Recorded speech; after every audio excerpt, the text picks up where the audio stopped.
Okay, hi guys, and welcome to the show. Today we are doing something we haven't really done before, a re-review, and we're re-reviewing a much beloved watch, an old favorite of mine certainly, and extremely favored by many gentry members out there. And we are of course talking about the Amiga Seamaster 300 Professional.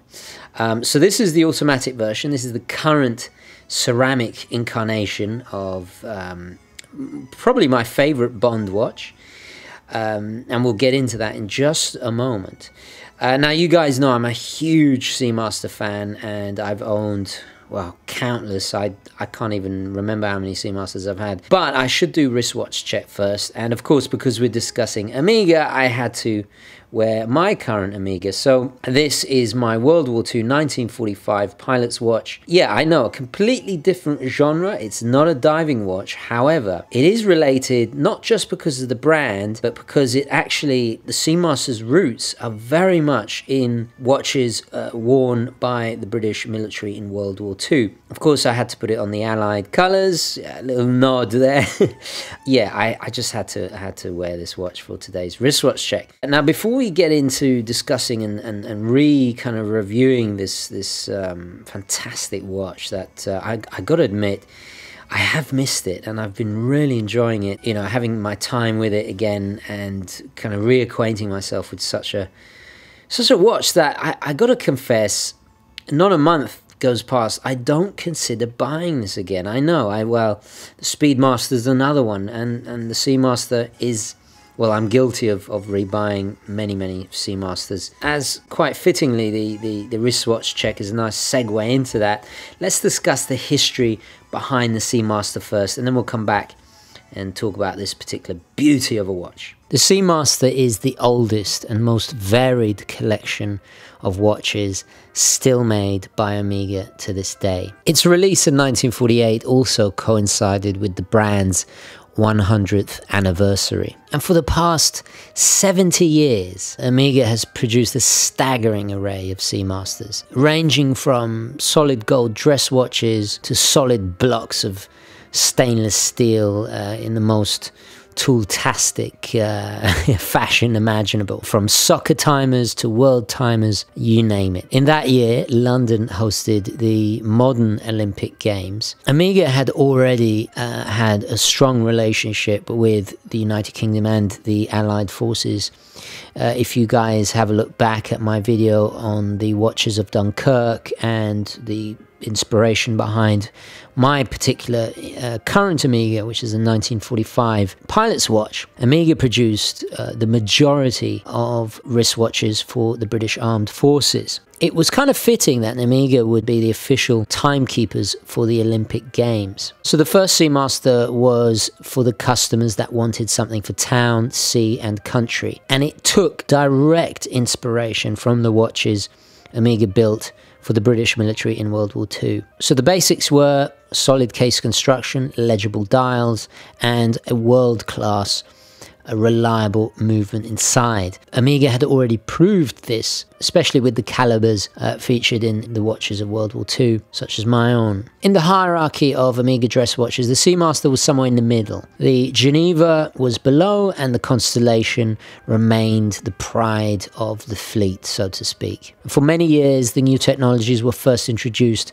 to that line first, and then the Seamasters afterwards. The first Seamasters were not chronometer tested, and they were not as elaborately finished as the Constellations. However, even though it was a dress watch, the Amiga Seamaster was still quite impressive in terms of its water resistance. It was one of the first to feature rubber O-ring gaskets. Most watches at that time used a solid lead or shellac, which is a type of resin for sealing off the casebacks and crowns. But this degraded over time. Rubber doesn't change size under water temperature and was far more resilient to pressure testing. In 1955, the Swiss Laboratory for Watch Research tested 50 Seamasters to a depth of 60 meters, all with rubber O-rings. They all passed with flying colors, and no water infiltration was noted. The engineers were so sure of the Seamaster that one flew the polar route over the North Atlantic attached attached to the outside of a Douglas D6 aircraft, and that was in 1956.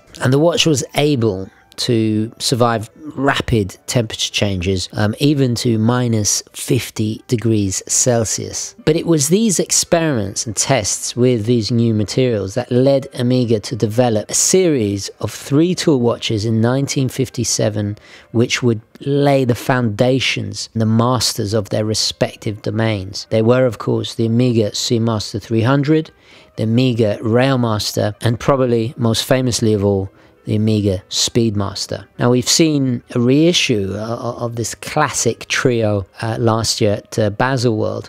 Now, Amiga had made watches to be worn while diving before, like the Marine from 1932, but it wasn't a dive watch per se, as we define them today. It wasn't very legible, it was small, it was marketed more as a waterproof watch, not a watch for diving professionals. Now, we all know that Blank Pan was the first brand to release the true diving watch with the 50 fathoms in 1953, and Rolex were not far behind with the Submariner, of course. Amiga were a little bit late to the game with the Seamaster 300, but they still deserve their place in history. Now, despite being called the 300, it was only rated to 200 meters. There are several theories at this discrepancy, and God knows which one is true, but we'll leave that for you guys to discuss. Now, Rolex still had a patent for screw-down crowns in 1957, so Amiga invented what they called the Naiad crown. Naiad meaning water nymph in ancient Greek. The crown was mounted on a special spring inside the barrel, so as the diver swam deeper, the increased water pressure pushed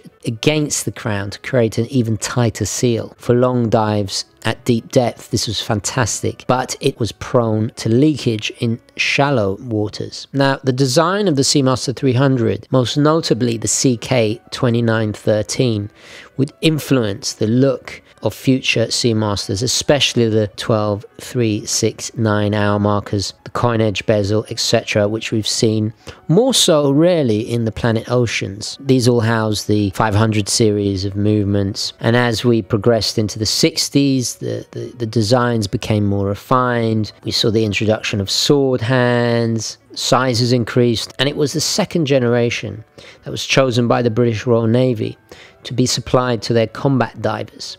Also, subsequently, the choice of the British Special Boat Service, the SAS. You couldn't really ask for a higher honour, especially from such an elite military force as the SAS. And these are really desired. I mean, the prices on these are astronomical. So these were mil-spec. They had all the hallmarks of military watches. Welded lugs, military engravings on the case back, a circle T logo on the dial, indicating the presence of tritium. These were only issued for a few years to the British Royal Navy, as the leaky Naiad crown we mentioned earlier became a bit of an issue, and the new Rolex twin lock crowns certainly gave them a run for their money. So it was the references 165024 with the no date, which we have reviewed, and the 166024 with the date. The Seamaster 300 was also the choice of the famous explorer and oceanographer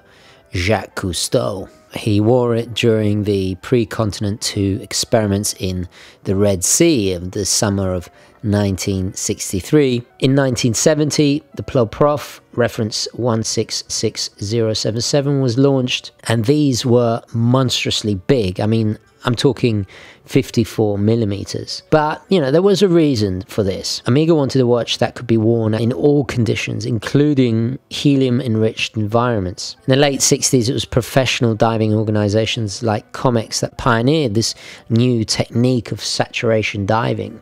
During these dives, divers could live in an underwater pressurized environments for days or weeks even, inside these underwater containers. The divers breathed a mixture of hydrogen, helium, and hydrogen was also in their diving tanks. Helium molecules are very small and were able to squeeze through traditional watch seals to expand and damage the watch upon resurfacing. This was a time when mechanical watches were, the absolute essential tool for professionals. There were 3 watchmakers that set their sights really on beating the helium. It was Amiga, Rolex, and Doxa. What they created was the helium escape valve. The valve on the case would allow minuscule molecules to escape before they could cause any trouble in the watch. It was an efficient solution, but Amiga decided, why allow helium to flow out of the watch when you could just stop it from entering it in the first place? Amiga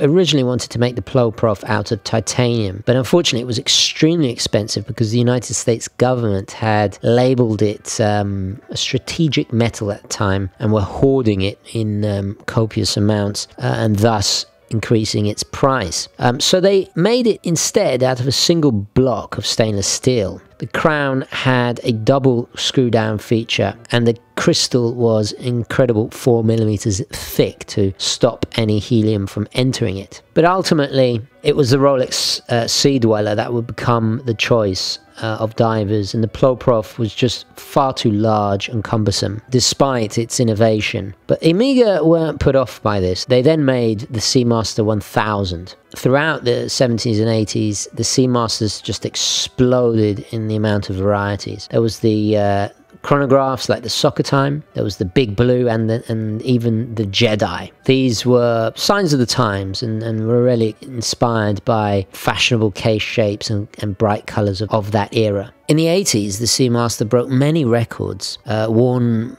by the famous French freediver Jacques Mayol.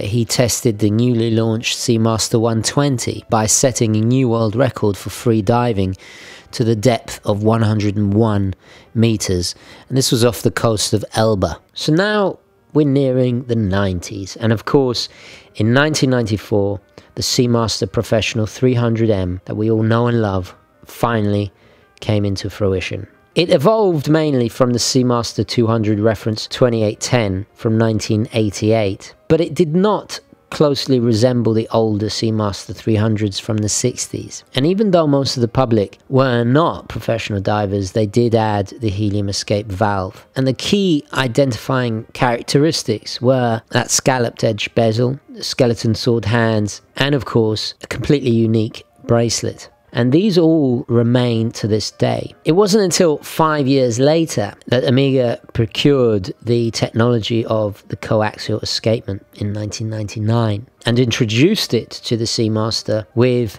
the Caliber 2500, or at least the first version of it. So it was a modified ETA 2892, but with the Daniels Coaxial Escapement added. Amiga had purchased the rights to the escapement in 1993 and had been working on 6 years to turn it into something they could mass produce and introduce to their own watches. And to this day, the time-only Seamaster 300 Professional still use the same caliber, although, slightly modified over time. Other modern Seamasters like the Aquaterra, the Planet Ocean have all been upgraded since with the full coaxial caliber. But the Seamaster Professional lags behind. Now, why is this? Well, the new master chronometer movements are expensive to make and expensive to test. If the Seamaster Professional was to have these newer movements, it would push up the price. They compromised, and I think actually this enables the consumer to have a more affordable option. But my guess is eventually they will be updated over time. But let's rewind a little bit back to 1995 when GoldenEye was released. Now, I was a teen at the time. I'd always been a Bond fan. It was part of the reason I bought a Rolex Submariner. But when I saw Pierce Brosnan wearing it, of course, I was enthralled and instantly hooked. Since then, I've owned so many. Now, there was a lot of product placement in that film, but the choice ultimately was down to the production designer, Lindy Hemming. Now, speaking to Revolution magazine, and I'm quoting, "I was convinced that Commander Bond, a naval man and a gentleman of the world, would wear a watch to match this. My father was an RAF man, and I remember his naval colleagues visiting us when I was a child. I vividly recall the Amiga he wore. On this basis, I fought for the Seamaster to be the timepiece for Pierce Brosnan. Now, the watch's popularity instantly exploded. Growing up in England, the watch I always saw the most of was the Amiga Seamaster, and especially the Bond blue one. So the first Amiga that Pierce wore was a quartz one. It was the reference 254180. 2 years later, he wore the reference 253180, which was the automatic chronometer version of that watch. We saw it in Tomorrow Never Dies, and again in The World Is Not Enough, and finally in Die Another Day. But for me, it wasn't really so much the later films. It really was spending what must have been weeks absolutely murdering all my friends on GoldenEye for the N64. The watch was even featured in the menu of the game. So it was just implanted in my head that later on, when I grew up, when I got a job and I could save up, I would buy one. And that is what I did. The last time we saw the Seamaster Professional 300 was actually on Daniel Craig's wrist with Casino Royale in 2006, when Daniel Craig then took over from Pierce. And then after that, it was, of course, the Planet Ocean. The Planet Ocean, released in 2003, marked a new standard of professional dive watches from Amiga. This time, it was 600 meters water resistant with a thicker, more durable case. The Planet Oceans, as we've reviewed, also have a look at that video. They were a modern interpretation of the classic CK2913s. The hands, the dial, the coin edge bezel, they all share that DNA going back to those Royal Navy chosen watches. This time they housed the Coaxial Caliber 8500 movements, and these new movements were designed to allow the Daniels Coaxial Escapement to work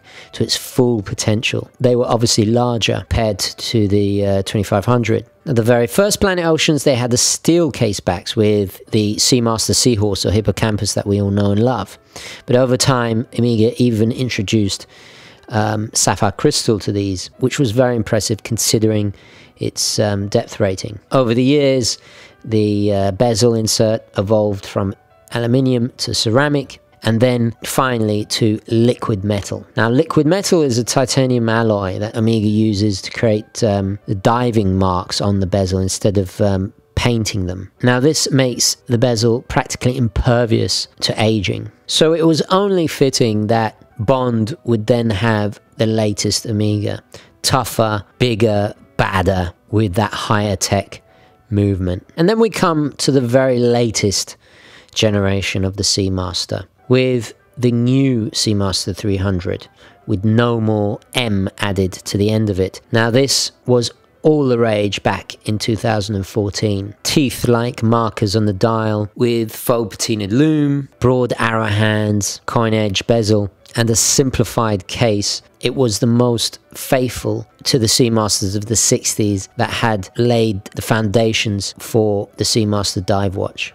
While stylistically very much inspired by the past, inside we had the most contemporary coaxial movements. But this is where we are today. There's a ton of Seamasters I haven't mentioned here, but I feel to really appreciate the Seamaster we're taking a look at today, one has to look back and take into consideration everything that has gone before. Very few dive watches at this price range have such a rich and varied history. So without further ado, let's take a look, or a re-review, of the Seamaster 300m Professional. We'll start, as we always do, with dimensions. So this is the 41mm version. You guys know I've owned the mid-size several times over, in fact, and I've owned this size as well. The height is just a smidgen over 13. Lug to lug, we're looking at 40, or just under 47mm there, and the lug width is 20mm. So a really, really nice size, definite crowd pleaser. So the case is entirely stainless steel. We have astonishing detail in polishing, beautiful brushed sides with those claw-like lugs that angle downwards, with almost like Cadillac wing style curves to it. That scalloped bezel, that is just so distinctive of the Seamaster line. Again, brushed, very curvaceous crown guards. This is on the bracelet, obviously, as you can see. We have a double push button deployment, which is very solid compared to their earlier ones. This is the current version, and this time we have an adjustable diver extension, which I've never seen before, so this must have been a new addition, which is fantastic because it really does rival now the Rolex Submariner's glide lock class. So you just push that down and then you can extend it or slide it back to the desired amount. That really is a nice addition. Then we have high polished on these beautiful kind of beveled edges, really wide. Again, a very, very typical trait of the Amigas. Not just in the Seamaster, you'll see this even in the Speedmasters. We have a 120 click unidirectional bezel. Unfortunately, I have to take my glove off to rotate the dive time bezel because, well, as we'll discuss in one of the negatives, scalloped edge really is not not good if you've got gloves on. So if we look close up on the detail of the dial, this time we have, instead of the wave pattern, which is just so iconic of the Seamaster, and some people didn't like this change, this time we have a glossy ink black dial, really quite alluring. We have applied markers, circles, and then a double baton at the 12. Underneath that we have an applied logo, which is a really nice touch. Seamaster written in that very iconic italic font, a corresponding dash of red on the second hand. Again, these are all traits that we have seen before, but slightly more refined, I feel, in this version, especially compared to the early.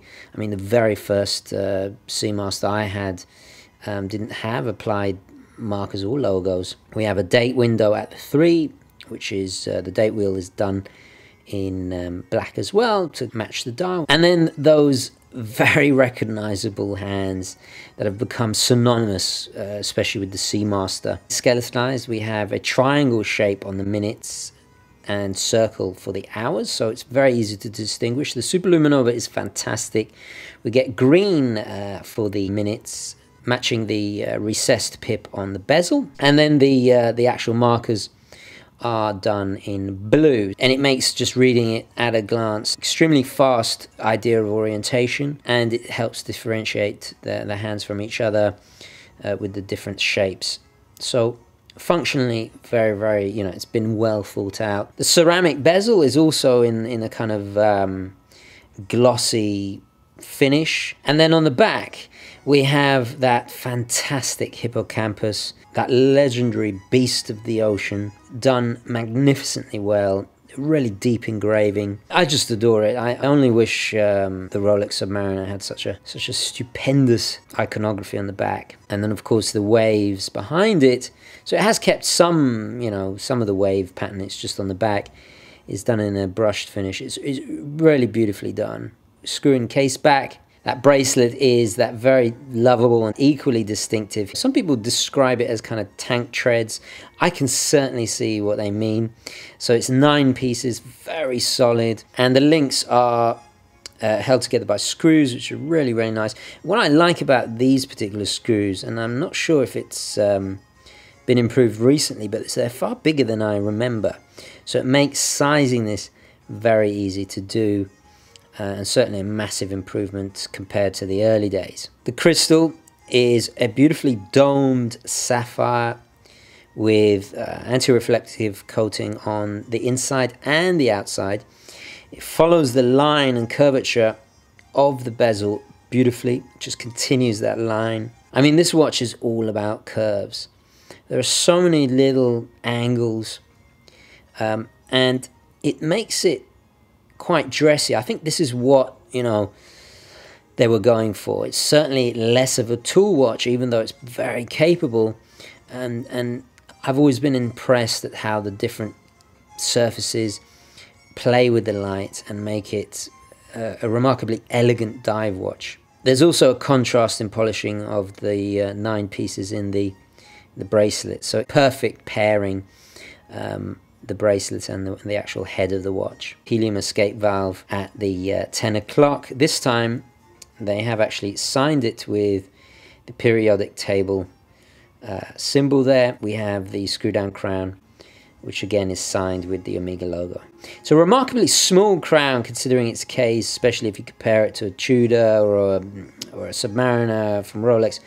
But I must admit, it's very easy to grip and serves the watch very well indeed. So inside the watch we have the Amiga Caliber 2500, the 2500D specifically. Well, actually, it is an Amiga Caliber 1120, which is basically a derivative of the ETA 2892, and they've just added the coaxial escapement. Now, I covered this extensively in my Planet Ocean review. Have a look back if you want a more detailed explanation. So just to summarize, the escapement was invented by the legendary English watchmaker George Daniels, and this was in around 1974. The coaxial escapement is basically a modification of the lever escapement or lever escapement, by some considered one of the most significant horological achievements since the invention of the lever escapement. So the coaxial escapement functions with a system of 3 pallets that separates the locking function from the impulse, and this avoids the sliding friction of the lever escapement. This makes lubrication of the pallets completely unnecessary and thereby minimizes one of the shortcomings of a traditional lever escapement, theoretically resulting in longer service intervals and, of course, greater accuracy over time. A small amount of lubrication is used in the locking and impulse surfaces of the pallet stones, and this also reportedly minimizes the impact corrosion. When the first Caliber 2500 hit the market, it had an oscillation rate of 28,800 vibrations an hour, but the rate was reduced with the 2500C to 25,200, which is what the vibrations an hour we find in this particular version. Now, this was to avoid some of the aggravation at the teeth and the escape teeth and pallets, because higher beat movements produce more pressure on these critical surfaces. So this again increases the longevity, especially between servicing. So it has a 48-hour power reserve, it has 27 joules, and if I unscrew the crown, and I've got to say, we have manual wind, of course. The manual wind, and I didn't notice this the first time around, it's like butter. It's really, really smooth. You don't even hear it any clicking, or you don't get any sensation of clicking almost. It's even smoother than, dare I say it, the Rolex Submariner. If we pull it out all the way, we see there it's hackable, and on the second position, we have a quick set date. The accuracy, as you would come to expect with a chronometer, is plus or minus 2 seconds, and when I thread it back in, it threads beautifully. This is a telltale sign of a luxury watch. You know, you really do feel it. So let's pop it on the wrist and see how this bad boy wears. Now, I know 13 point whatever it was doesn't sound very thin, but it does wear remarkably slender. So the curvature of the lugs really add to that. Now, my wrist is 6 1/4 inches, so this particular version is too big for me. I would go for mid-size. That's what I've done before, and there's nothing wrong with going mid-size. Prince William was given a mid-size Seamaster by the late great Princess Diana, and he's a big chap. I mean, significantly taller than me. So you got to buy it to suit your frame. I know there's a big misconception that they are for women, which is absolutely untrue. If you know anything about watches, you'll know that it's a unisex model. So if I was to buy one, I'd go mid-size. However, it does wear really, really well, even for a the 41 millimeters. It's extremely legible. And in fact, you know, the bigger size even adds to its increased legibility. It has a wonderful presence, and I can see why it was the Bond watch. I mean, it really is the do-it-all watch. It slides under the cuff, and you can wear it theoretically. I mean, I can't go diving because of my health condition, but you could certainly take it diving. With the bracelet, we're looking at 170 grams. Without, on a strap or NATO strap, we're looking at 80 grams. So a lot of the weight is in that big, very substantial bracelet. So let's take it off the wrist and summarize the watch. I've really enjoyed revisiting this timepiece.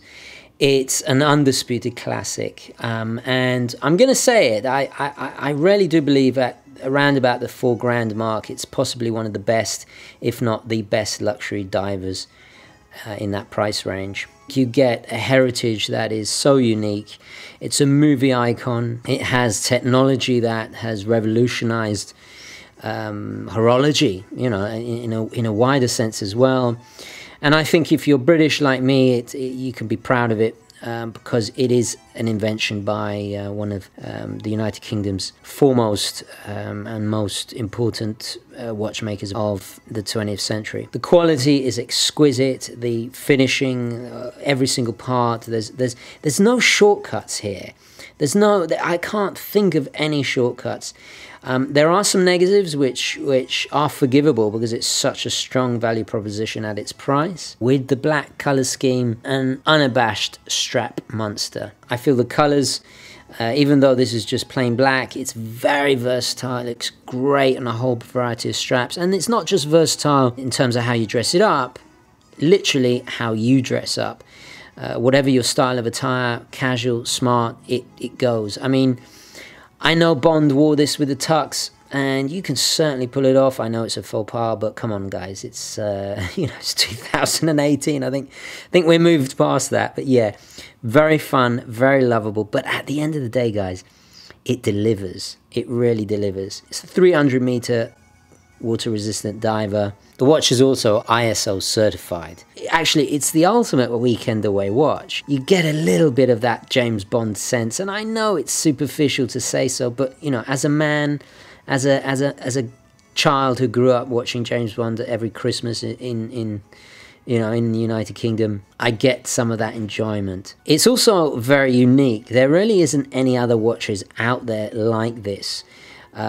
And there's so much to choose from within the Seamaster range, you know, the chronographs, GMTs, and in the sizes as well, which is one definite advantage it's got over its competitors, let's say Tudor and Rolex primarily. Incredibly enjoyable. I love how the black reflects the applied markers. It's almost as if they're floating in midair. I adore the way the grey markings on the bezel match the colour of the steel. It's a very subtle detail, but this watch is all about detail. It's striking without being flashy. It's tasteful without being too tool-tastic. And with all the upgrades, like the sliding diver extension, the screwed links, the ceramic, it's a wonderful evolution of an already classic iconic watch. It really is quite bewitching. It's dazzling. I mean, it is absolute pure class, you can't deny it. So what are the negatives? Well, that scalloped edge on that bezel. I mean, yeah, it's beautiful to look at, but practically I can't get a grip on it. A little tricky. Also a big negative for me, and it's a bit of a pet peeve, I must admit, is the bracelet does not taper at all, and that results in a very heavy bracelet. The majority of the weight is in this bracelet. Now, yes, it's very reassuring, beautifully machined and constructed. Now, my suspicion is that it doesn't taper deliberately, so it can accommodate the this new clasp here. I'm not 100% sure on that. It's a massive clasp, you know. It's makes it a little bit clumsy, but it's not the end of the world. Lastly, the helium escape valve. Now, while it's quite intrinsic to the character of the Seamaster Professional, it's 99% of people don't ever use it. I mean, it's nice that it's there, but completely unnecessary unless you're rarely using it for that kind of diving. If you are, you're probably not going to buy this, But then again, it was wonderfully utilized in the James Bond films. So, yeah, it does add to its personality, I guess. My last and very last criticism, and this is something it shares with the Submariner, the ceramic bezel is a smudge magnet, and it happens to my subby all the time. I'm constantly wiping it like some kind of obsessive compulsive habit. Honestly, it's an amazing watch. I do feel it's the king of the divers, you know, certainly around the $4,000 mark, probably under the $5,000 mark. It's the undisputed champion. I mean, yeah, you could go with a Tudor, but the Tudor simply does not have the heritage, the movie stardom that this watch has. If you had to have one luxury watch, this is a top contender for that. So anyway, guys, a massive thank you to my good friend Alberto for lending this in. It's been a real pleasure being reacquainted with this this past love. It really is such an important watch for me, and it is for a lot of guys my age. Even if you don't have that connection, you're still going to fall in love with it. Okay, guys, I'm going to leave it there. Thank you very much for watching. Please don't forget to like this video if you enjoyed it and found it useful. And as always, I'll catch you in the next one. Okay, ciao. Former SAS types with easy smiles and expensive watches. Rolex. Amiga. Beautiful.